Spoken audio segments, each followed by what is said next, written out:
Gold, trusted gold buyers. మీరు తాకట్టు పెట్టిన బంగారాన్ని విడిపించి ఈ రోజు ఉన్న మార్కెట్ ధరకు కొనబడను. 154 ఏండ్ల చరిత్ర కలిగిన ఇర్రమంజిల్ ప్యాలెస్ దగ్గరికి అయితే మిమ్మల్ని తీసుకురావడం జరిగింది. దీన్ని 1870లో ఫక్రుల్ ముల్క్ అనే నవాబు రాజు నిర్మించడం జరిగింది. సో అందుకే దీనికి ఇర్రమంజిల్ అని పేరు పెట్టారు.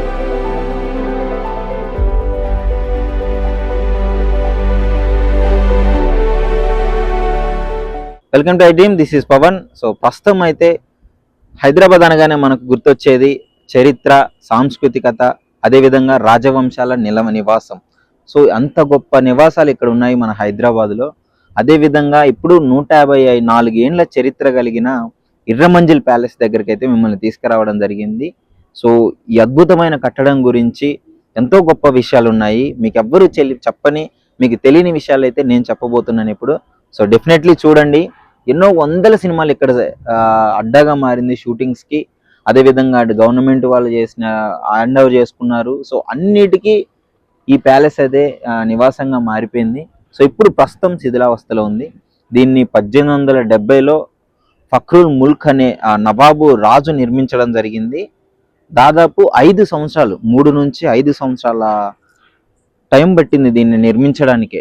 ఎక్కడెక్కడి నుంచో గొప్ప గొప్ప కళాకారుల్ని, డిజైనర్స్ని పిలిపించి దీన్ని అయితే చేయడం జరిగింది. దాదాపు 150 గదులు నివాసం ఉన్న ఈ ప్యాలెస్ నిర్మించి గోల్ఫ్ కోర్ట్, గుర్రాలశాల, చాలా వాటికి మొత్తము అన్ని సదుపాయాలతో ఒక అంగరంగ వైభవంగా తయారు చేశాడు.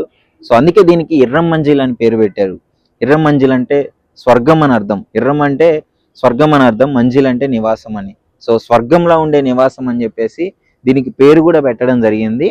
ఒకసారి దీని చరిత్ర తెలుసుకుంటూ లోపల ఇప్పుడు ఎలా ఉంది, ప్రజెంట్ 154 సంవత్సరాల తర్వాత ఇప్పుడు ఎలా ఉందనే విషయాన్ని కూడా మనం ఒకసారి లోనికి వెళ్ళి చూసేద్దాం పదండి. లోపలికైతే వచ్చేసాము ఇర్రమంజిల్ ప్యాలెస్లోకి.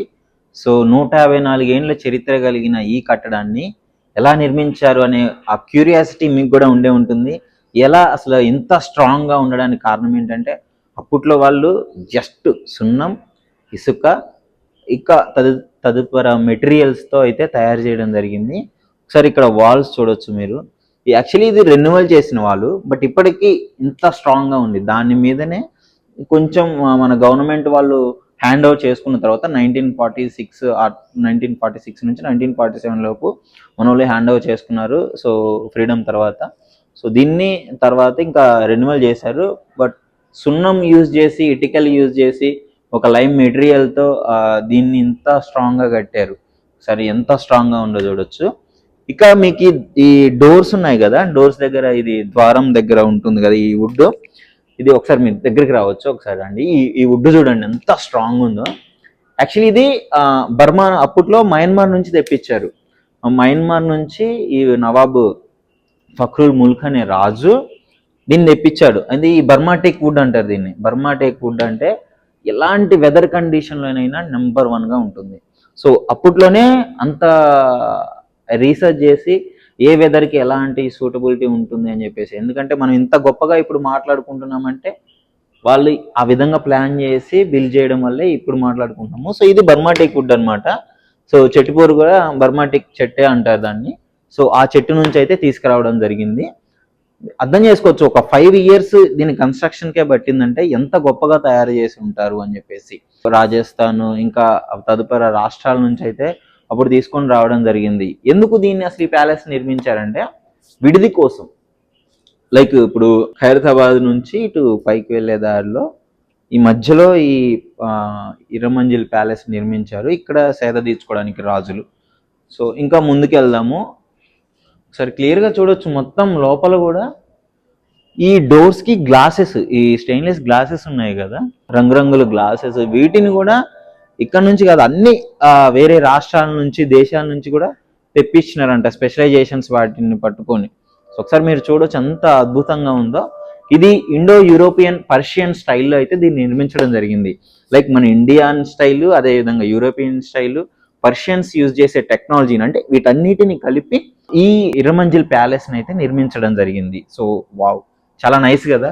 అప్పట్లోనే ఎంత రాజులు ఉంటారంటే మరి మామూలుగా ఉండదు. రాజులు వాళ్ళకి తగ్గట్టు మొత్తం నిర్మించుకుంటారు కాబట్టి. కిటికీస్ ఉన్నాయా, ఈ విండోస్ అదేవిధంగా ఈ జాలి, ఇది కూడా మొత్తం ఐరన్ బ్రాంచ్తో చేశారు. ఈ విండోస్కి ఉండే డోర్స్ కావచ్చు, లైక్ ఆ డోర్స్కి ఉండేది ఆ క్లిప్ ఉంటుంది కదా, మనం తీసి ఓపెన్ చేయడానికి క్లోజ్ చేయడానికి ఉండే ఆ క్లిప్స్, అవన్నీ బ్రాంచ్ ఐరన్ యూజ్ చేశారు. ఇంకా కిటికీలు అయితే టేక్ వుడ్తో చేశారనమాట. చూడొచ్చు మనం కిటికీలు. యాక్చువల్లీ ఇప్పుడు మనం టేక్ అంటే చాలా ఎక్స్పెన్సివ్ వుడ్, అది మనం మంచాలకి ఇలాంటి వాటికి వాడతాం. కానీ వాళ్ళు కిటికీల్ని కూడా టేక్ యూజ్ చేశారు. అదేవిధంగా ఉన్న డిజైన్ ప్రతిదీ మ్యాన్మేడ్ అనమాట. అప్పట్లో మిషన్స్ కూడా లేవు, అందుకే ఇన్నేళ్ళు పట్టింది. ప్రతి ఒక్కటి వాళ్ళు చేతులతో చెక్కిన ఆ డిజైన్సే ఉంటాయి. వాట్ ఎవర్ మీరు ఈ బిల్డింగ్లో ఎక్కడ ఏది చూసినా, ఏ కళాకృతి చూసినా అది చేతితో చేసిందే. అన్ని పోతలు చేతితో చేసింది. సో ఒకసారి లోపలికి వెళ్ళే ప్రయత్నం కూడా చేద్దాం. ఎంత పెద్దగా ఉన్నాయో చూడండి, ఒక్కొక్క డోరు చాలా. ఈ ద్వారాలు కూడా చూసుకోవచ్చు మనం, ఎంత పెద్దగా ఉందో ఒకసారి చూడండి. ఇది చూసుకుంటే నాకు తెలిసి ఒక పెద్ద హాల్ లాగా, అంటే రాజులు నివాసం ఉండే వాళ్ళు ఉంటారు కదా, వాళ్ళు మీటింగ్స్ పెట్టుకోవడానికి దీనికి ఉపయోగించిన దానిలాగా తెలుస్తుంది. సో ఎంత పెద్ద హాల్ ఉందో చూడండి ఒకసారి. ఒక్కొక్క స్తంభం ఎంత ఉందో, ఈ స్తంభాలు చూసుకోవచ్చు ఒక్కొక్కటి ఎంత ఉందో. ఆ చేతులు కూడా అందట్లేదు, ఇంత పెద్ద ఉన్నాయి స్తంభాలు, అది కూడా లోపల.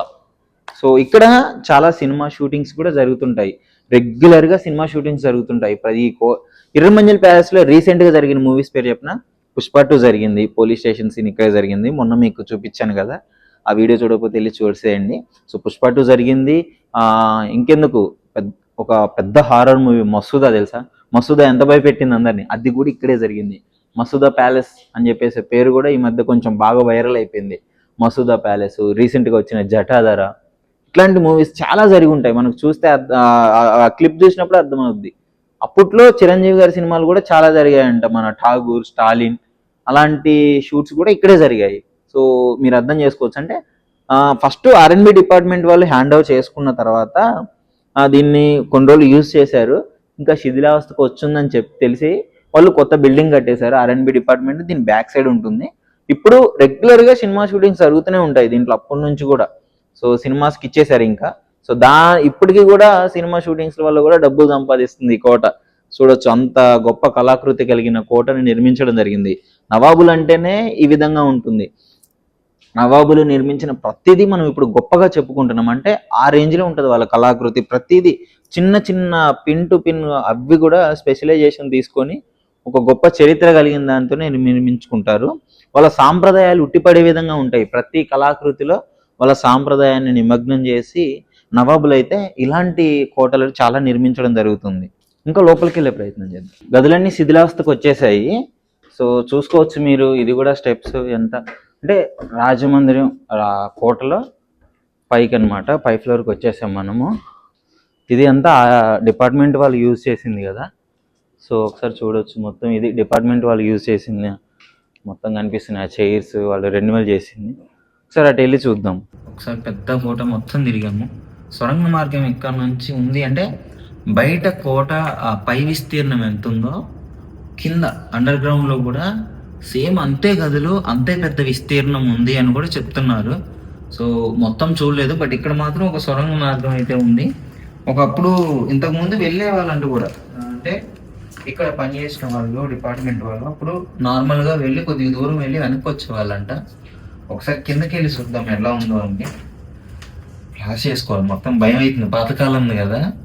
సో అడ్వెంచర్ చేయాలనిపిస్తుందిలే కానీ కొంచెం భయం కూడా ఉంది.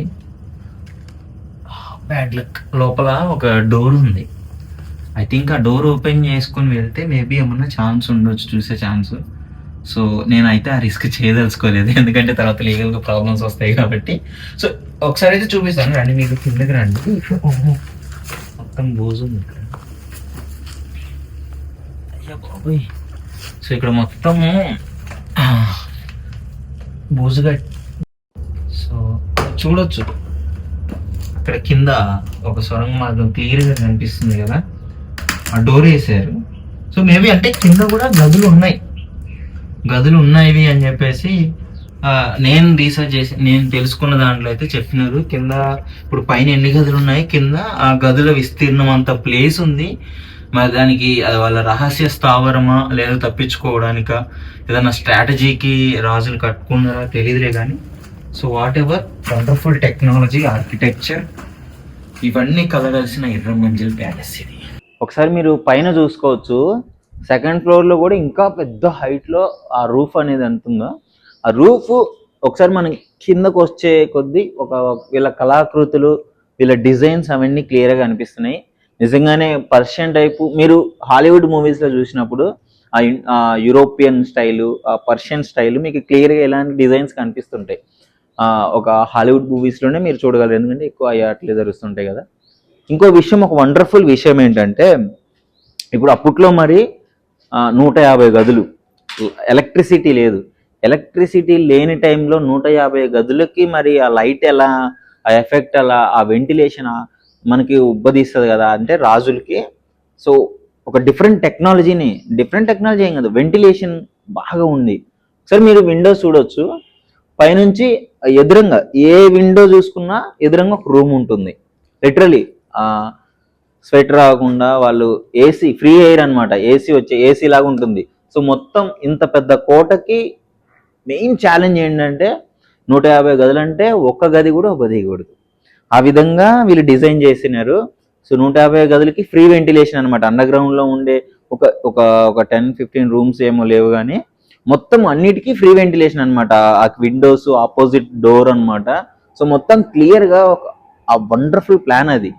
ఎందుకంటే అప్పట్లో మరి మనకి ఇప్పుడు ఉన్నట్టు ఫ్యాన్లు, ఏసీలు, కూలర్లు ఏం లేవు. జస్ట్ ఆ న్యాచురల్ ఎయిర్ అనేది వాళ్ళకి రావాలి, అదే ఆ స్ట్రక్చర్లోనే డిజైన్ చేయడం జరిగింది.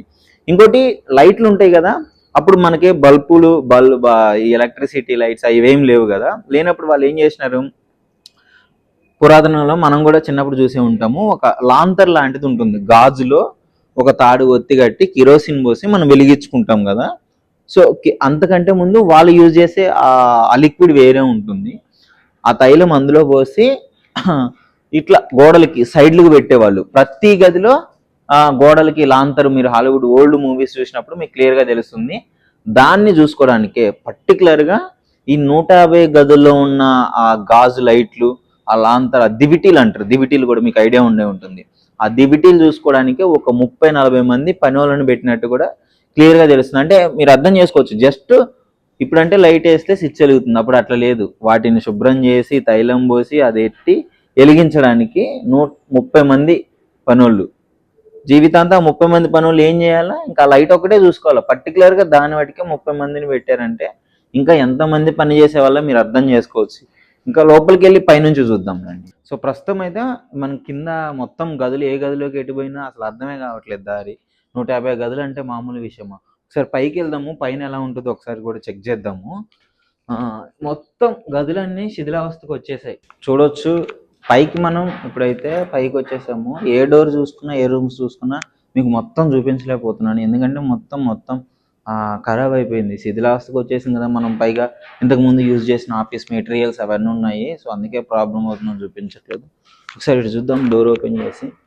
సో ఇక్కడ చూసుకుంటే మొత్తం డౌన్ చూడండి, కిందకు ఉంది మొత్తం. అయ్య బాబాయ్, కింద పడతా. సో రాజులు సైలెంట్గా ఇక్కడికి వచ్చి ఇట్లా చూసేవాళ్ళు సిటీ మొత్తాన్ని. ఇప్పుడంటే మొత్తం సిటీ ఉంది, అప్పుడు ఏముండదు. అప్పుడు ఒక పెద్ద కొండ మీద దీన్ని కట్టడం జరిగింది. అంటే ఒక కొండ మీద కట్టినారు కాబట్టి సిటీ అప్పుడు వాళ్ళ గ్రామం అంతా కనపడిద్ది, వాళ్ళ రాజ్యం అంతా కనపడిద్ది ఇట్లా చూస్తే కొండ మీద నుంచి.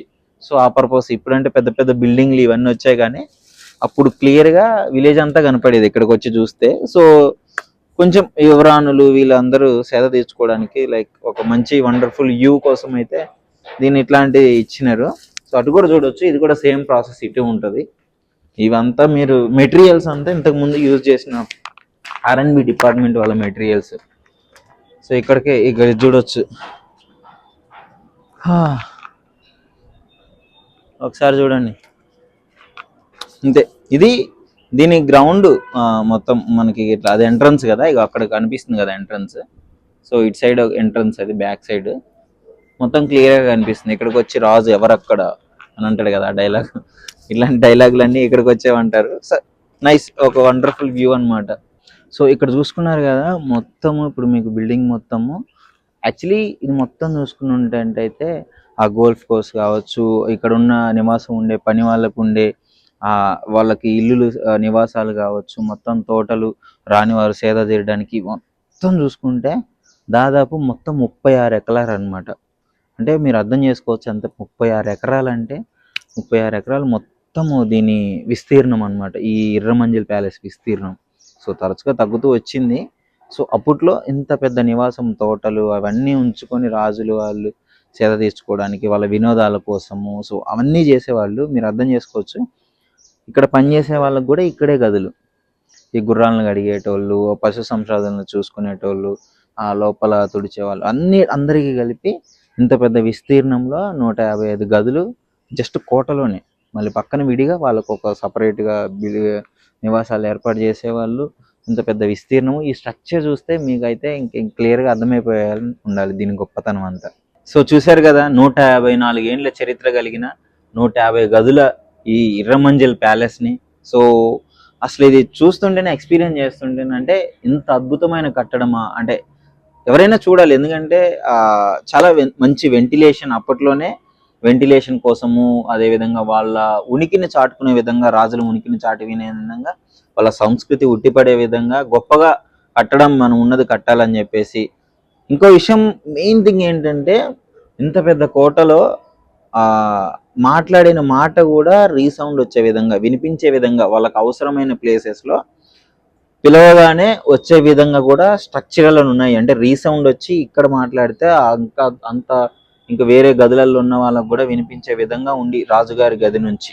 సో వాళ్ళు విందులు చేయడానికి, పక్క దేశపు రాజులు ఎవరన్నా వచ్చినా ఇక్కడ సేద తీర్చుకొని ఇక్కడ విందు భోజనాలు అరేంజ్ చేయడానికి మొత్తం కళాకారులు కూడా వాయిద్య వాణిజ్యాలు అని చెప్పేసి అవి అప్పట్లో ఉండే ఆ మ్యూజిక్ సిస్టమ్స్, మ్యూజికల్ ఏమంటారు మెటీరియల్స్, వాటిని ఆ థింగ్స్ అన్నిటినీ ఇక్కడే ఉండేది.